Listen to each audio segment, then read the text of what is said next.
Figure 21 minutes. Yeah, 20. Are we live now? It's going live, but I'll cut. You're gonna cut off. You're gonna cut video off at 2 minutes after 4. Yeah. Let's do it. 3, 2, 1. And good morning, good evening, good afternoon, wherever you are in podcast land. Brendan Cunningham, the real estate doctor here at EXP. With me, Matt Paul. This is Matt Paul. He does it all. And we're talking to you. We're live. The show may not be live. We're recording this, but we're talking and we are giving you the real story because we're the real realtors. What is it? No transparency. No. Transparency is the government. No, we Last week we had a fellow here. We had a couple of people talking about home inspections. Yes. So we're going to continue on a little bit and talk about the process of actually presenting an offer on a property. Yeah. Okay. It's where the real work begins for most real estate agents. Now, most real estate, they're showing you houses and they're doing all that. That's work, believe me. But the actual work, I think, really comes when you get the offer together and you convey it, and then what happens? Yeah, the negotiating, The negotiating, and then this, and then getting the documents together. And there's a lot of confusion on this. With people in the industry, there's confusion. Yeah. Sometimes it falls down into two categories I've observed over the years: rights and obligations. Here's a simple one to understand. Isn't there a gray area though? No. Sometimes there is, but most of the time, no. It's an either or. And here's a simple one where you present an offer on a property, and sometimes you hear crickets in the background, or the seller doesn't respond, and you say, "Well, what do you mean they didn't take my offer?" And you say, "Well, they went with somebody else." They say, "Well, but they have to counter offer." Mm-hmm. And they say, "No, they don't. It's a law. They have to make me a counter offer. If they want to make you a counter offer, they can make you an offer. That's You have a right to ask for one. You probably even have a right to expect one. But you know what? The seller doesn't have an obligation to give you one. Nope. Case closed. Move on. That's why it's important. You want to get those ducks in a row the first time. Absolutely. Yes. All right. Let's sort of play this one out. This is totally unrehearsed, by the way. We like to shoot do it from that the way. hip. We like to work flying without a net. Ad lib. Okay. I have an offer on your property. So what I do is, and it can vary a little bit from location to location, but the way it works here in Western New York, in our snowy weather, because we got snow this week. Yeah. Even though We're back to winter. We're back to winter. It's 72 degrees last week. We write up an offer, and typically what will happen is we will send it over to the listing agent. Yes. Okay. Gone are the days that we're presenting in person. We used to do them in person. We used to do them around the table. If there Yep. were multiple offers, you would have multiple agents sitting around. That doesn't happen anymore. Yeah, It could. but it's hard In to. fact, if you're a buyer's agent, you could insist. You could say, and I want to, as part of this conveyance, I want to do this in person. Yes, present my client's offer so that I can, explain it to the I can do all best. those things. You have a right to ask for that. Yeah. Watch, I'm going to do the freeze frame. You have a right to ask for that. The seller doesn't necessarily need to be obligated to let you do that. They can say, "Yeah, we're not doing that. We're doing it this way." It's their football. They set up the rules. Yep. And as long as no one's violating the rules like discriminating by race, creed, or color, that's the way it works. Okay, so I have an offer. I present it to you. I'm going to make the presumption you probably have other offers. I was just going to say, do we have multiple offers? So I would ask that question. Yes. Do you have multiple offers? Yep. I would probably want to know the answer to that question before I actually put an offer in. Why?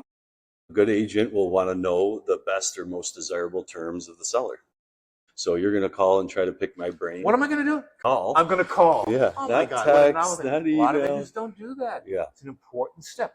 I want to find out what I need to do to get this property for my. Yeah, so you're trying to better understand the position of my seller. Do they have an issue with maybe they need a longer closing? That's my favorite card to play because so many times people miss that one. Yep. And I can probably go to the head of the class just because I can have some flexibility on closing. Because it's not always price. No, terms are everything. Terms, price and terms, conditions. And what's the probability that I'm actually going to close? I present an offer. Do I have other documents in addition to the contract that I've sent to you? Yeah, all the New York State required. He says, of course, because Yes. he knows how this works. Yeah. Okay. Like what? What would be one of the first things I'd probably put in front of the contract? So you're going to see the property condition disclosure. Okay, that the seller has signed and the buyer has signed prior to doing the contract. Yep. Yeah. Yes, the seller's going to fill that out and sign it actually during the listing paperwork. Mm-hmm. And then we upload that into the system. So you're going to go off of that. It's not necessary, the agency and the fair housing disclosure, to circulate between brokers. It is within our brokerage, right? And then we also have a lead-based paint rider. There's sometimes a sale contingency rider, or if the house that the buyer is putting an offer in on, if they need to sell their house first, then you need to sell contingency rider. And then additional to Which those, I always think is like the craziest transaction in the world, but that's a whole other story. Yeah. We can do many shows just on that one thing. They're coming back. I've seen them. God help me. Yep. And then other than that, you're going to have actually the first document that I put in there is a proof of funds. Thank you. Thank you. Yep. Thank you. That's the very I wasn't first. going to, I didn't want to feed you that one yet. Nope. Yeah, that's your boarding pass. Yes. You're not getting on the plane. I say that all the time, and now people are starting to use that line. No, they don't give me credit because I was the first one to say it. But you can have a ticket to get on the plane. You can have TSA certification to get on the plane. But if you don't have that boarding ticket, you ain't getting on that plane.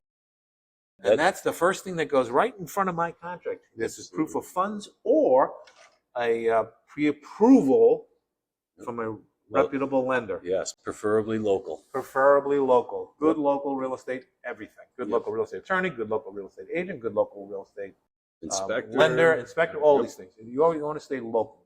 It's real. There's an expression, all real estate is local. Yep. There's reasons for that. There's a great amount of truth to that. Yeah. Yep. All right, so, wait. So, can I put an offer in on a property without a pre-approval? No. Well, you can. Well, you can. Yes. But it's not. If you actually get past the negotiating and you sign that, and then you send it to an attorney is going to say, "I'm not going to look at this until I know that they're qualified to buy it." Yeah. And I did have that happen before with a local wealthy businessman who said, "I don't need to do that," and the attorney said, "I don't care who you are.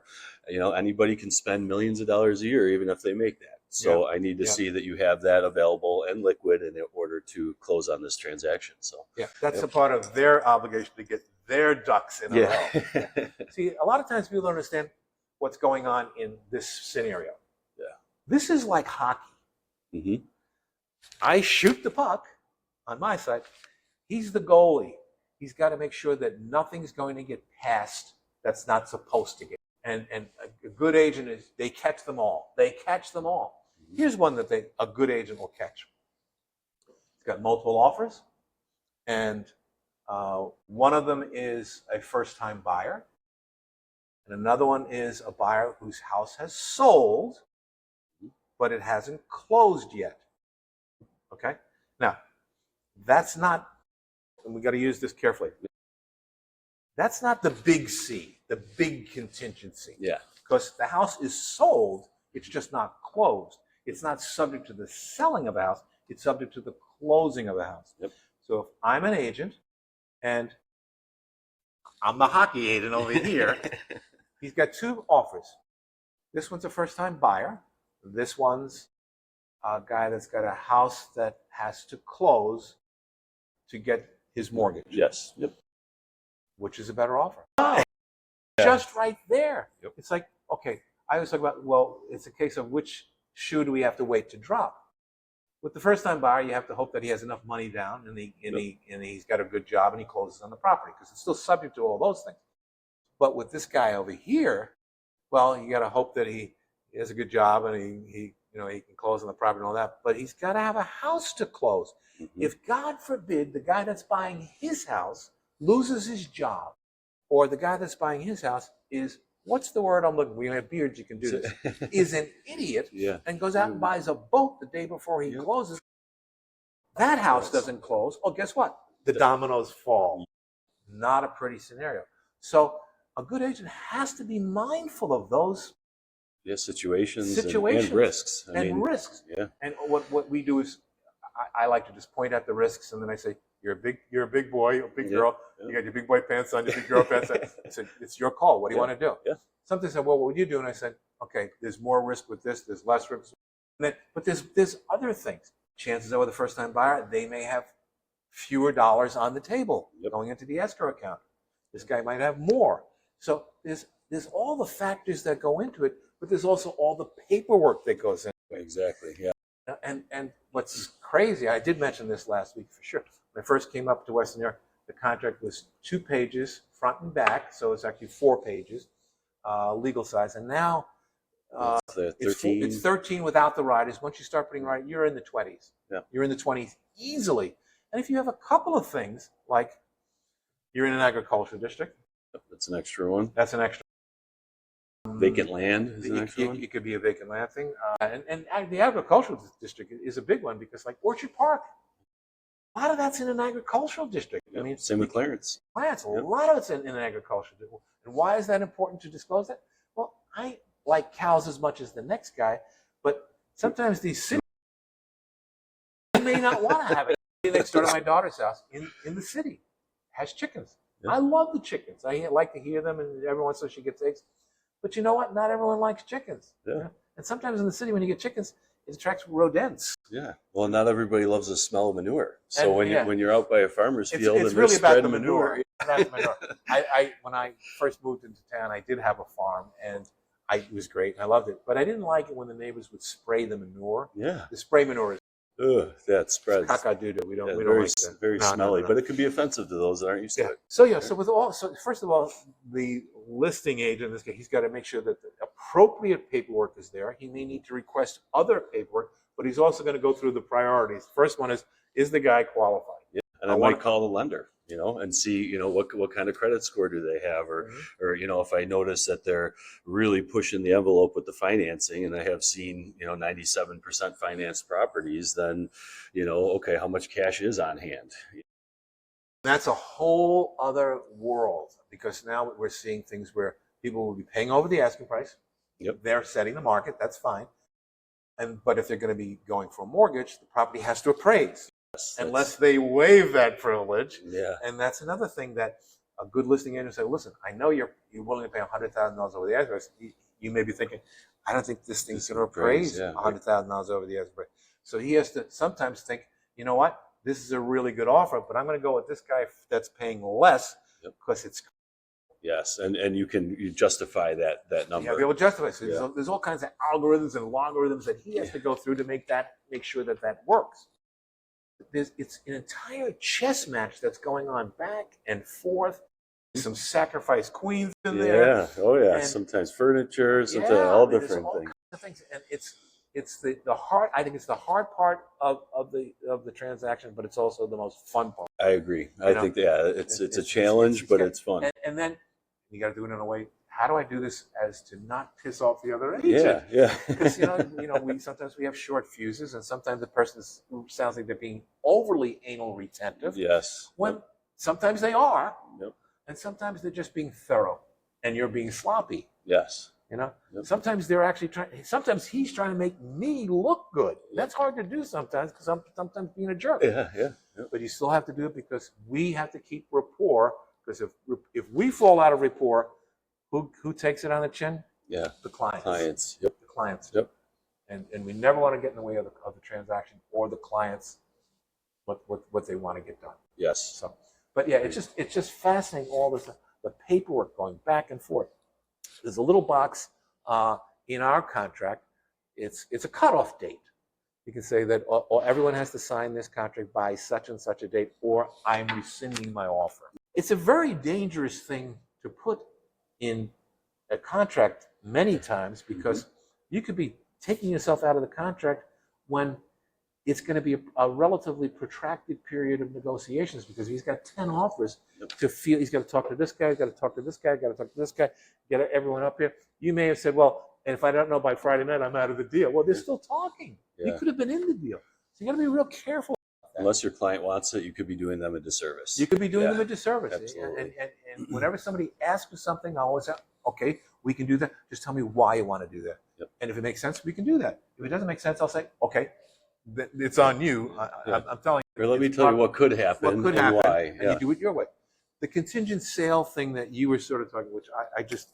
Yeah, I lose sale my mind. contingency is the big C. It's the work. It's the work of the devil. Yeah. That's where I want to buy your house subject to the sale of my house. Okay, well, a lot of times people don't realize how that works. And a lot of times the buyers don't even have their house on the market yet. Okay, so what's that all about? So let me get this straight. I got 10 offers here.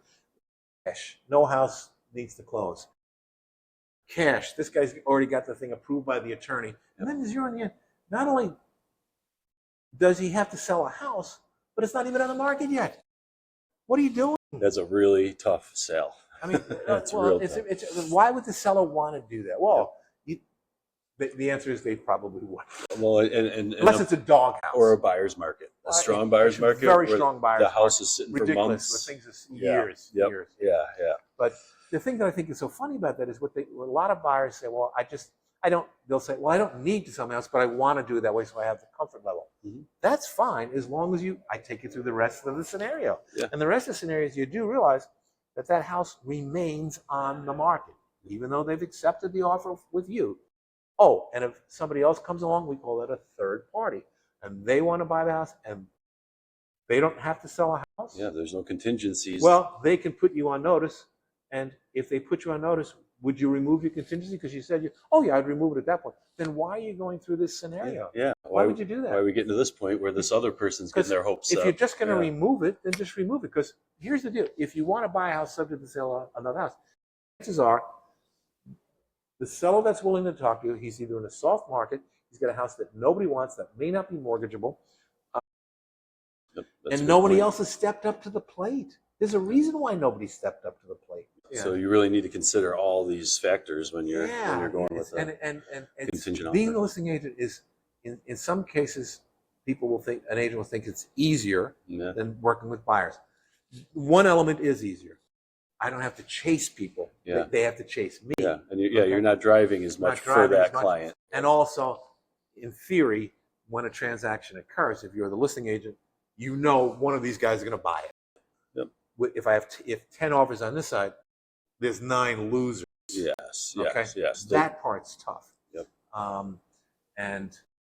But the part that's hard on the listing side, you got to be organized. Mm-hmm. You got to be a really good goalkeeper. Yeah. And you have to be able to anticipate problems before they come up. Yep. Somebody's trying to get they have a lock-in date to get their mortgage today. What's today? March 26th. 26th. Yep. And you're the listing agent, and you got to the 26th, and you didn't get a mortgage. Shame on you. Yep. Shame on you, because that was one of these you're supposed to be catching. Yeah. Should have caught that at least a week before. Yeah, that's it. I'd follow up on that. And said, listen, I see. It's March 18th. There, you need to get your mortgage extended. Send me something. Yep, okay. Exactly. Yep. You've got to stay on top of your game. The point guard in that situation. Yeah, good listing agent, they just know certain things at the top of their heads, like A, how much money is in the escrow account? B, what's the mortgage date? Commitment date. Commitment date. Because that's a drop dead date. Yeah, it is. That's not an on or about date, like the closing date. Yep. Okay. So it's a different process, different sides, and some agents love working with buyers. They like that. I don't know, the thrill of the adventure. Yeah. There's a certain thrill to it. Yep. Yeah. And I enjoy working with both, but they both have their own challenges. They both have their own challenges, and they both have their own exhilaration. I mean, there's no bigger thrill, probably, I think, than selling a first-time buyer. I was just going to say first-time buyer. They are just ecstatic. They got a house. You've changed their lives forever. For generations, you've changed their lives. Yep. And if you do it the right way, they become your friends and part of your family, and they can't wait to recommend you. Exactly. Once, with seasoned sellers, once they sold the house, they're gone. They went to Florida. They could care less. Yep. They're just glad it's over. But what was that guy's name? I don't know. First-time home buyers can energize you too. I can really be lifted up by their excitement and how appreciative they are. And sometimes you got to scale them back. I had a buyer I was working with about a year ago. She was so desperate to buy a house, so desperate, cash too. Wow. And some of the things that she picked out from the show, I never would have picked these houses. They were such dogs. And I looked at one house, and it was a terrible flip. It was a bad flip. In the middle of the floor, there was a bump. I kid you not. I don't know if you can get me. The bump was this high. Several feet? Yeah, it was several feet. It was like one of those balls that you sit on. Yeah. It looked like it was one under the line. In one spot? It didn't even go? Interesting. And I said, she says, yeah, I think maybe, do you think they'd take X? I said, you want to buy this? I said, hey, not gonna. I got to say. There's a tumor in the floor you might want to look at. Yeah. Yep. But it doesn't matter to us, right? If the buyer likes it, hey, as long as it's what you want. Yeah. You know, it's what you want. But I mean, I'll try and point out some things that need to be pointed. But she would have bought 2 other houses. Wow. I said no, and then the house that she wanted to buy, she was over the asking price, but she wanted to go more over. And I said, she really wanted it. I said, yeah, she wanted anything. Yeah. Right? Yep. And I said, to stop giving away money. Yes. Yeah. And try to get you the best deal. What are you doing, man? Yeah, she was wild. She'd buy anything. Yeah. I says, there's a truck over there. You buy that. It's moving. You put a bet in it. Unbelievable. Yeah. But yeah, so and the market's still fast and furious. And, yes, sure is. Still in the spring market minus the snow, but yeah. I had to laugh. There was a sign that went up on my corner, and it was open Sunday. Sold sign went up Monday. Wow. And my wife asked, she says, "Wow, that's so fast." I said, "Yeah, it looks like it's so fast." Then she says, "Wow, they put the sign up," and I said, "Yeah." I said, "There's pros and cons to that. Yeah. A little fast to put that sign up because first of all, mandatory 3-day attorney approval. They may have a home inspection. That deal could fall through really easily, and it's the worst thing in the world for an agent is to put the sold sign up and then sheepishly go out there and take it down. Well, hopefully you have to do it in the middle of the night. Yeah. Take the sign down because the neighbors. This guy's an idiot.